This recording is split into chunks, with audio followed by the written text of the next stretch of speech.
Assalamualaikum warahmatullahi wabarakatuh. Perkenalkan, nama saya Reza Faira, BP 191054-3003. Saya berasal dari IE1. Di sini saya akan menjelaskan tentang soal dari UTS Ekonomi Internasional. Yang pertama, dengan cara apa teori Hacker-Hofflin ini mewakili perluasan model perdagangan yang telah disajikan, dan bagaimana apa yang dikatakan dengan para ekonom klasik tentang masalah ini. Hacker-Hofflin ini dia mengembangkan teori komparatif dari David Ricardo.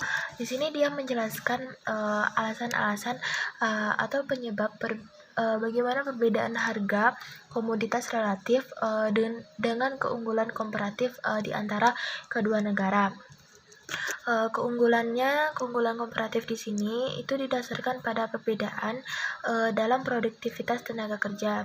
Satu-satunya faktor produksi yang mereka pertimbangkan secara eksplisit, tetapi mereka di sini tidak memberikan penjelasan untuk perbedaan produktivitas seperti itu, kecuali kemungkinan perbedaan iklim. Kemudian sebutkan asumsi teori Hacker-Hofflin, apa arti dan pentingnya masing-masing. Asumsi ini yang pertama, ada dua negara, bangsa satu dan bangsa dua komoditas X dan komoditas Y, dan dua faktor produksi, tenaga kerja dan modal. Dua negara, dua komoditas, dan dua faktor ini jelas itu dibuat agar bisa menggambarkan bagaimana teori tersebut dalam gambar. Nah, kemudian kedua negara menggunakan teknologi yang sama dalam produksi. Kemudian perdagangan internasional antara kedua negara itu seimbang, berarti nilai total ekspor setiap negara itu sama dengan nilai total impor negara tersebut. Kemudian yang ketiga, apa yang dimaksud dengan komoditas padat karya? Komoditas padat modal, rasio modal tenaga kerja. Padat karya itu tenaga kerja yang lebih banyak dibandingkan modal, atau L, intensif itu. Kemudian padat modal itu modal yang lebih banyak digunakan dibandingkan padat karya atau intensif. Kemudian rasio modal tenaga kerja adalah perbandingan antara jumlah modal dengan tenaga kerja. Kemudian apa yang dimaksud yang keempat, apa yang dimaksud dengan bangsa yang melimpah modal? Apa yang menentukan bentuk garis depan produksi tersebut di masing-masing negara? Ya, yang dimaksud dengan bangsa melimpah modal itu yaitu bangsa yang memiliki sumber daya manusia dan sumber daya alam yang seimbang. Yang menentukan garis depan produksi masing-masing negara itu adalah tingkat serta kemampuan tenaga kerjanya dalam menghasilkan barang atau produk, sehingga membuat lebih unggul dari negara-negara yang lain. Kemudian yang kelima, apa yang menentukan rasio modal tenaga kerja dalam produksi setiap komoditas di kedua negara? Yang dari kedua negara tersebut berharap menggunakan yang lebih tinggi rasio modalnya. Yang menentukannya itu adalah jumlah modal dan tenaga kerja.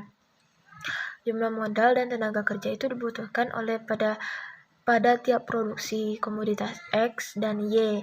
Dan di sini itu diharapkan untuk menggunakan rasio modal tenaga kerja yang lebih tinggi antara dua negara, karena harga relatif modal itu lebih rendah di negara kedua. Rasio akan sama apabila jumlah modal itu menghasilkan X dan Y sama pada masing-masing negara tersebut.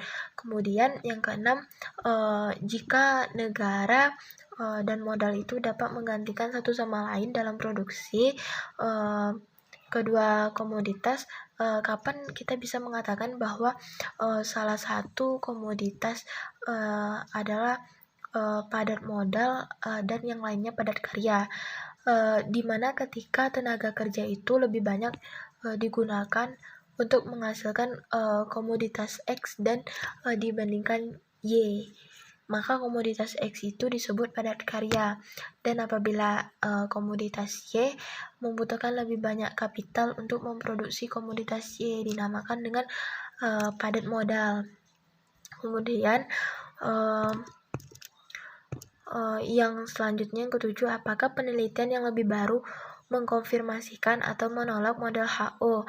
Ya, dia menerimanya karena hasil studi BAL itu menguji kembali bahwa penelitian itu menegaskan bahwa kesimpulan tentang pembalikan faktor produksi itu tampaknya menjadi kejadian yang agak jarang terjadi, sehingga model HO ini dapat kita pertahankan. Kemudian selanjutnya, apa yang dimaksud dengan pembalikan intensitas faktor produksi? Pembalikan intensitas faktor produksi itu mengacu pada situasi di mana suatu komoditas itu adalah komoditas L intensif atau modal di negara dengan L berlimpah atau modal berlimpah, komoditas K intensif di negara K berlimpah. Hanya itu yang dapat saya sampaikan. Terlebih dan terkurang saya mohon maaf apabila ada kesalahan. Wabillahi taufik wal hidayah. Assalamualaikum warahmatullahi wabarakatuh.